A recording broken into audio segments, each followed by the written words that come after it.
Celestial Return is an upcoming narrative-driven title by Metaphor Games, and for full transparency, they contacted me asking if I'd like to check their demo out, as they're trying to get eyes on the project before launching a Kickstarter to get it fully going. After looking at the Steam page, I figured the comic book-esque cyberpunk body horror would make me pick this up even if I found the game independently, so here's a short video of my impressions.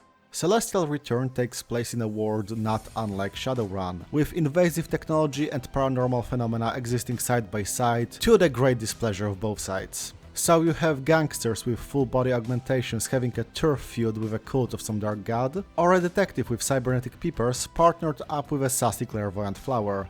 According to the main menu, the plot is gonna span 3 chapters, all in different locations and with different point of view characters. One on good old Earth, one in a magical realm, and one in a colossal space station.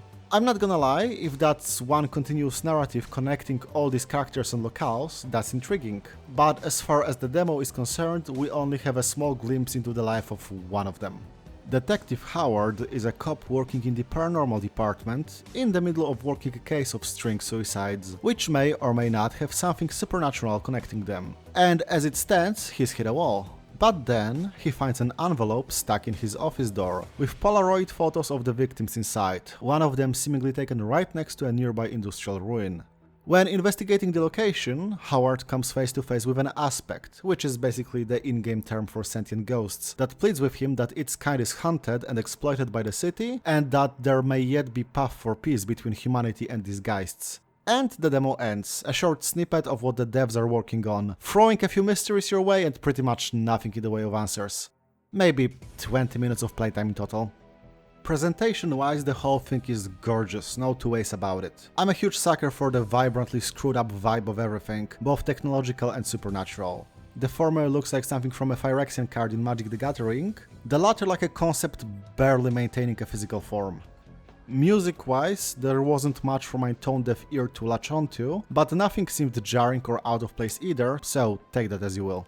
This choice of visual style also bleeds into the writing, which is definitely pulpy. The streets are dark, chaotic and dangerous. Howard's first instinct upon seeing an envelope in his door is a paranoid suspicion that it may be a bomb. A guy jumps you for your wallet the moment you step into the wrong alley. The whole game feels one call to printing press away from being a cyberpunk form of Blades in the Dark, and I am definitely the audience for that. Overall, good vibes. Mechanically, it's definitely inspired by Disco Elysium. No shade about it, if you're gonna look for inspiration for your debut project, you may as well look over the shoulder of one of the modern greats.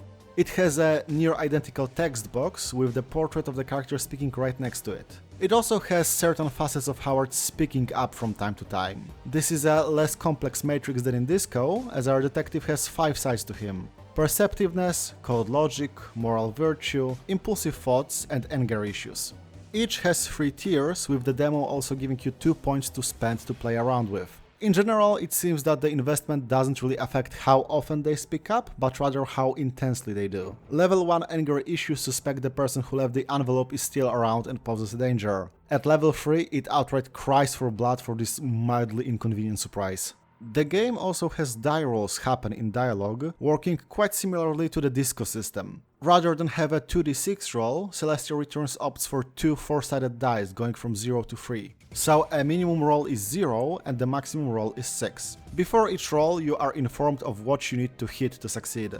And this also is where I have some criticisms. For one, there doesn't seem to be any correlation between the choice you have in developing Howard's personality quirks and these rolls. The prompts ask for things that I haven't seen anywhere in his character sheet, and so they were unmodified.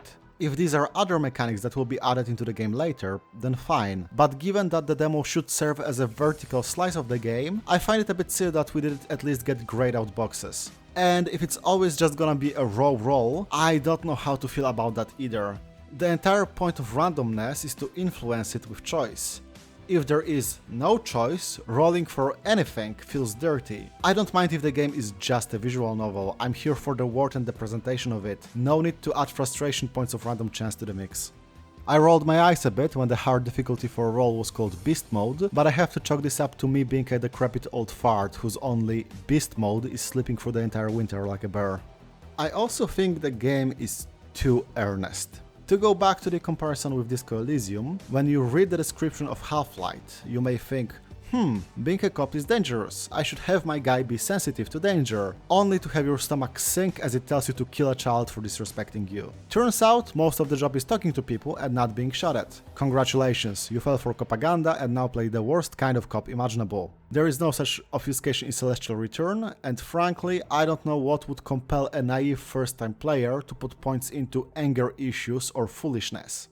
If they were, say, danger sense and instinct, I feel like they wouldn't lose much in what they convey in-game without instantly feeling like dump stats.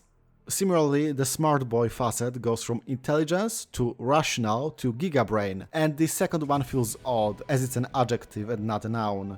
If it was rational with an E, it would fit better. The same honest enthusiasm can also be felt in some tooltips, like when a tutorial tells me the game has the body augmentations like any kick-ass sci-fi. Guys, I'm already here. No need to sell this to me further unless you want me to think twice about the deal. Similarly, the plot snippet given is very straightforward for what I assume is a mystery story, but it's hard to judge the whole thing based on a few minutes. I assume and hope that there will be at least a few moments that hit me from the left field in the full title. But as it is, the demo didn't make much of an impression on me that viewing the Steam page did not already. Narrative games need time to brew in the audience's head, and while I'm still interested, I feel like it could show more, like a more mundane dialogue scene to contrast with the supernatural encounter. Talking nonsense with your partner on the road, taking a detour to buy some smokes and chatting about some background event with the cashier, something. As it is, the story feels too giddy to go from one intended to be striking bit to another, ending really quickly, without taking the time to set up the scene. In a Void, a detective coming across an abandoned envelope in his office and talking to the ghost of the Polaroid past are good scenes, but a punch doesn't have an impact if there's no wind-up. Though I also understand the realities of a small studio working on their first project, and this being more of a proof of concept thing than an advertisement of a title close to a release version. So, yeah, that's about it. If anything in here sounds interesting to you, the links to the Steam page and Kickstarter campaign are in the description. I will certainly look forward to a full release of this thing. Big thanks to Metaphor Games for reaching out. This video is a bit out of my usual ballpark, and as such it's a free bonus thingy. I'm going back to the script writing mines now.